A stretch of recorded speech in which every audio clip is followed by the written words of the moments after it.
नमस्कार, मैं हूं हिमांशु और आप देख रहे हैं हलचल इंडिया। बेबाक खबर तेज असर।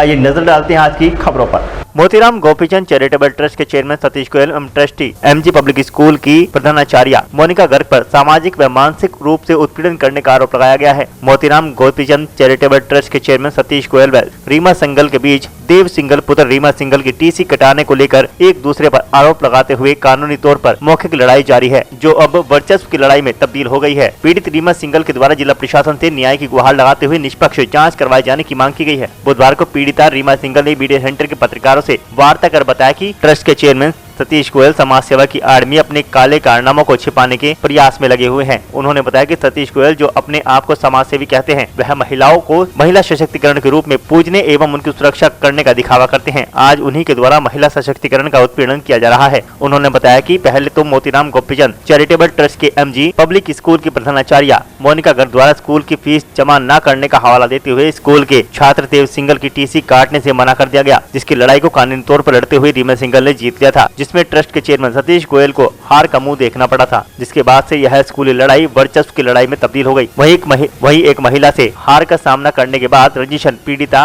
रीमा सिंघल पर बेबुनियाद आरोप प्रत्यारोप के पुलों को बांधते हुए 2 करोड़ रुपए की मानहानि का दावा कर पीड़ित के घर नोटिस भिजवा दिया गया, जिससे आहत होकर पीड़ित रीमा सिंघल ने आत्महत्या करने का प्रयास किया, मगर परिवार के अन्य सदस्यों के द्वारा उनकी जान बचा ली गई। आरोपी के सतीश गोयल न्यायाधीश अधिकारियों व शहरवासियों को गुमराह करके बेबुनियादी फीस जमा न करने का आरोप लगाते हुए क्रिमिनल कोर्ट में केस दर्ज कराया गया है। आरोपी की बिना किसी नोटिस एवं बिना सच जाने एमजी पब्लिक स्कूल के 8 सीनियर अध्यापकों पर बेबुनियादी आरोप लगाते हुए स्कूल से बेदखल कर दिया गया। आरोप है कि मोतीराम गोपीचंद चैरिटेबल ट्रस्ट के संस्थापक सचिव की पुण्यतिथि पर ही स्कूल का एनुअल फंक्शन डे आयोजित करने का फैसला किया है।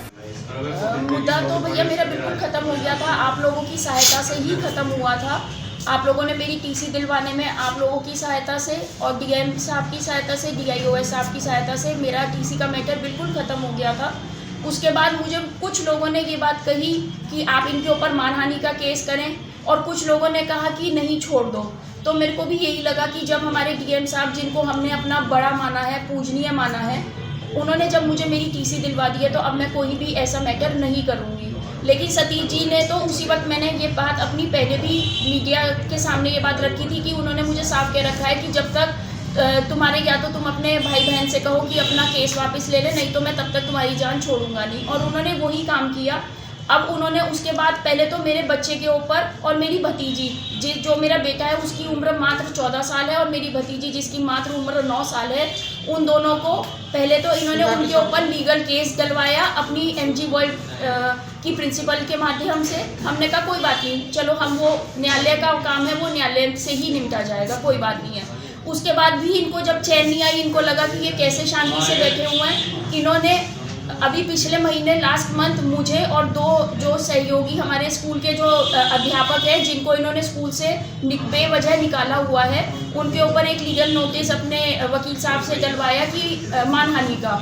उसमें ये लिखा हुआ है कि आपकी वजह से मेरी मानहानि हुई है, जिसके लिए आप 1 महीने के अंदर या तो मुझे 2 करोड़ की मेरी मानहानि दें, और साथ में लिखित में मेरे से माफ़ी मांगे, और नहीं तो हम उचित कार्रवाई करेंगे। मैं आप लोगों के माध्यम से पूछना चाहती हूँ कि मानहानि मेरी हुई थी या उनकी हुई थी? इस चीज़ का प्रूफ मैंने पहले भी दिया है कि सारी फीस जमा होने के बावजूद ये हमारे ऊपर बेबुनियादी, हमारे ऊपर टीसी रोक के मेरे बच्चे की बैठ गए। वो पूरा शहर जानता है कि ये इन्होंने सिर्फ एक खुंदक में किया था, लेकिन कोई बोला नहीं। लेकिन हाँ, मेरा साथ बहुत लोगों ने साथ दिया, आप लोगों ने इतना साथ दिया, और बिल्कुल निस्वार्थ भाव से। लोग कहते हैं कि प्रेस वाले पैसे खाने वाले होते हैं, लेकिन मैं ये चीज़ ठोक बजा के कह सकती हूँ कि प्रेस वाले कोई पैसा खाने वाले नहीं होते। सिर्फ वो अपने एडवर्टीजमेंट के पैसे, जो हम उनको एडवर्टीजमेंट देते हैं, उसका पैसा लेते हैं। अन्यथा मेरे से आज तक उन्होंने कभी कुछ नहीं लिया। मेरी निस्वार्थ भाव से उन्होंने मदद की है।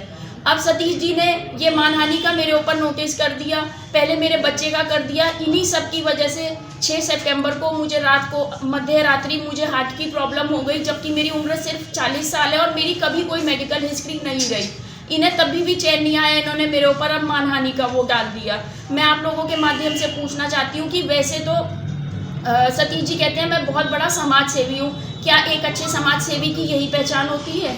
समाज सेवी तो और भी हैं। अभी मैं 2-3 दिन से एक मनीष चौधरी जी हैं, उनका भी नाम देख रही हूँ। वो समाज के लिए काम कर रहे हैं। तो क्या वो भी ऐसे ही काम करते हैं? मुझे तो नहीं लगता कि समाज से भी कोई ऐसे काम करते होंगे कि कोई एक अकेली औरत जिसके सिर पे ना तो हस्बैंड है ना फादर है, वो अकेली अपने बच्चे का अगर लालन पोषण कर रही है तो आप उसे इस तरीके से टॉर्चर करोगे, और वो भी बिना गलती के। सिर्फ एक परिवार का बदला लेने के लिए आप एक लड़की को टारगेट कर रहे हो। मेरे हिसाब से ये इससे शर्म की बात सतीश गोयल जी के लिए या उनके परिवार से के लिए इससे ज़्यादा शर्मनाक बात कोई नहीं हो सकती।